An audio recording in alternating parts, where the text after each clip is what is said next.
Eu sei que eu já fiz um vídeo sobre a versão beta e piloto de Dale House, mas ele é bem antigo e eu deixei algumas coisas de fora. Além do fato de que eu usei uma música nele que o YouTube não me avisou que tinha direitos autorais, então o vídeo não pode ser monetizado. Então eu vou juntar o útil ao agradável e aproveitar que eu melhorei muito desde aquela época pra fazer uma versão atualizada desse vídeo, mas chega de enrolação. Oi, meu nome é Kalel e dou as boas-vindas a todo mundo a mais um vídeo do canal.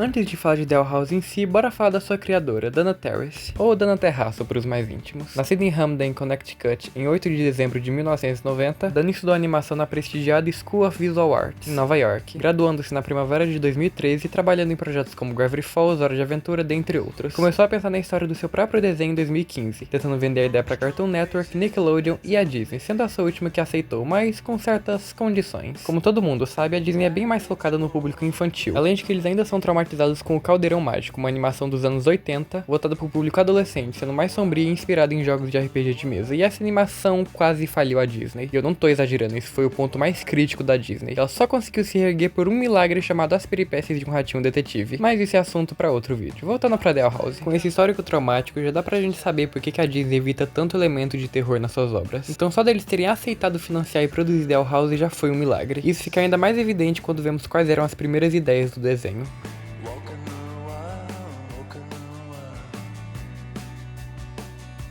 A premissa inicial criada por Dana Terrace em 2015 era uma história clássica de estilo Isekai, um subgênero de fantasia e ficção científica onde o protagonista vai parar em outra dimensão. Nas suas primeiras versões, Luz aparentemente devia ser um pouco mais velha, provavelmente tendo entre 16 e 18 anos, e tinha uma atitude mais cínica, agressiva e melancólica, devido à sua inadequação ao mundo humano. Olha que palavra bonita. Já quando o assunto é a Ida, ela foi fortemente inspirada nas mulheres mais velhas da família da Dana, como sua mãe, avó e tias, além da lenda mexicana de La Lechuza, uma bruxa que fez um pacto ou usa magia para se transformar numa coruja com rosto humano. Além de também lembrar a lenda brasileira de Matinta Pereira, uma bruxa amaldiçoada que se transforma em uma coruja bestial de noite, carregando um cajado com uma gralha em cima, mas que em algumas versões é uma corujinha.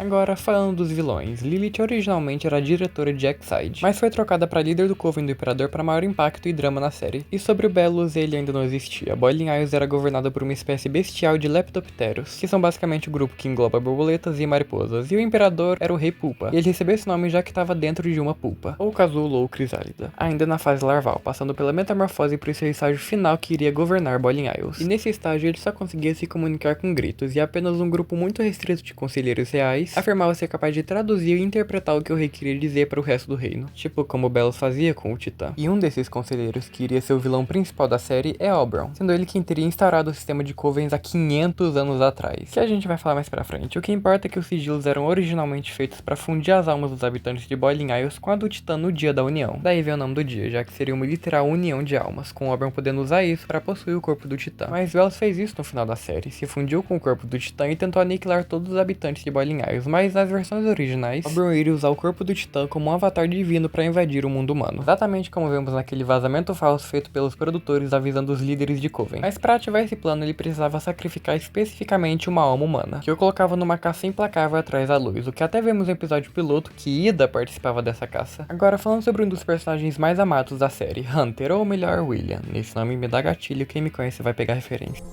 William originalmente foi cogitado ser um humano que viajou para Boiling Isles, tanto é que em várias artes conceituais e até naquele vídeo do piloto vemos ele com orelhas redondas, e sobre sua história ele era de uma nobre linhagem real de Boiling Isles, sendo super snob e mimado além de um covarde, mas ele se tornaria mais humilde quando passasse a morar na Casa Coruja, até ser revelado que ele tinha ligação com o Oberon e não passava de um espião dele. Agora, por que um humano pertence a uma família real de Boiling Isles, aí já não sabemos, mas talvez ele e sua família tivessem um dedo no motivo do porquê humanos foram proibidos em Boiling Isles no piloto. Depois disso, William evoluiu para um moleque que parece ser da ralé, mas que ainda seria do século XV aparentemente, já que tentaria constantemente queimar a luz por achar que ela era uma bruxa, mas sem notar que todo mundo ao redor dele é bruxa.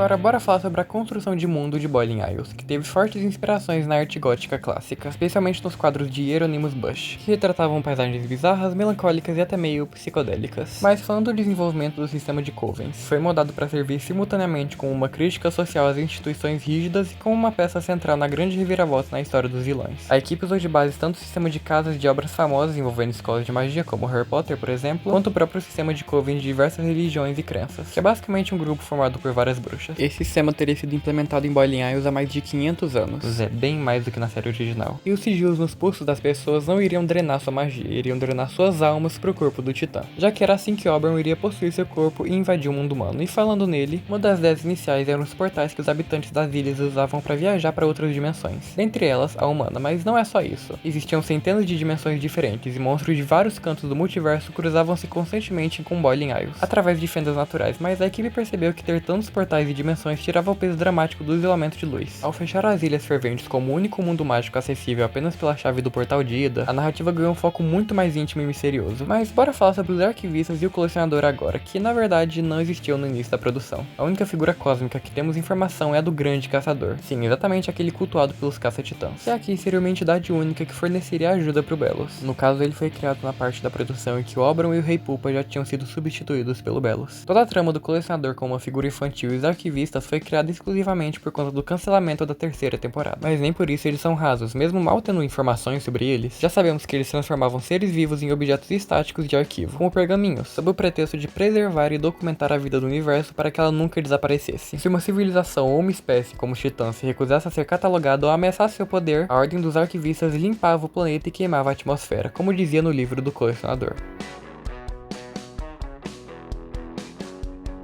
Inicialmente, Lu usaria uma varinha mágica tradicional ou um cajado que canalizasse sua magia para lançar feitiços, exatamente como Ida, mas essa ideia foi descartada já que Dana queria que a Luz fosse uma forasteira total, alguém que precisasse estudar sério e compreender a natureza para fazer magia, em vez de depender de um objeto mágico pré-fabricado. E foi aí que surgiu a ideia dos glifos. Seus designs foram inspirados em símbolos alquímicos antigos na geometria sagrada. Dana queria que a magia da luz parecesse uma mistura de linguagem matemática com forças da natureza. E lembra que eu falei sobre cajados? Então, nos primeiríssimos conceitos de 2016, os talismãs não eram seres sencientes dotados de personalidade e alma própria. Eles seriam puramente esculturas ornamentais de madeira ou pedra fixadas no topo dos cajados. Funcionavam como simples condutores e amplificadores de energia mágica da própria bruxa, sem qualquer capacidade de se mover, voar de forma independente ou demonstrar afeto. Mas Ana percebeu que transformar os talismãs em companheiros vivos e leais criava dinâmicas muito mais ricas e fofas. Além disso, cada bruxa tinha que ir numa jornada espiritual perigosa até as florestas mais profundas das ilhas, para encontrar a árvore de paliçono que se conectasse com a sua alma. E uma curiosidade, Dana Terrace confirmou que no plano original de 3 temporadas completas, haveria um episódio inteiramente dedicado a revelar quem foi o gigante que construiu e usou a Rainha Morcego no passado remoto de Boiling Isles. E de última curiosidade, originalmente as bruxas não tinham orelhas pontudas, o que dá a entender que elas não eram tão diferentes assim dos humanos. Então possivelmente orelhas pontudas foi uma adição para diferenciar bruxas de humanos, já que aqui bruxo não é uma profissão e sim uma nova espécie. E por último, na versão beta, a forma de criatura coruja da Ida e a forma de morcego da Lilith não era uma maldição trágica, mas sim uma habilidade biológica natural que elas podiam ativar quando quisessem. Mas enfim, foi isso. Eu fui bem fundo para pegar todas essas informações, desde o Tumblr da Dana Terrace, transmissões ao vivo de beneficência e painéis de convenção. Então espero que vocês tenham gostado. Se gostaram, por favor, deixem seu like, se inscrevam no canal, porque isso é muito importante para mim e valoriza demais o meu trabalho. E comenta aqui embaixo se vocês preferiram a versão beta de Dollhouse ou a versão final que temos. Mas é isso, muito obrigado por me ouvir, mas por hoje eu vou ficando por aqui.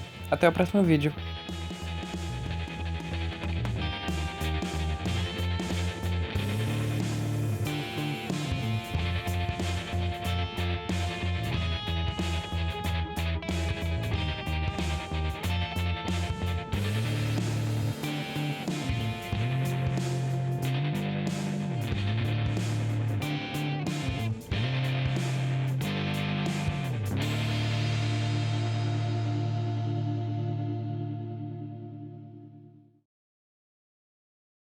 Além disso, cada bruxo teria que ir numa...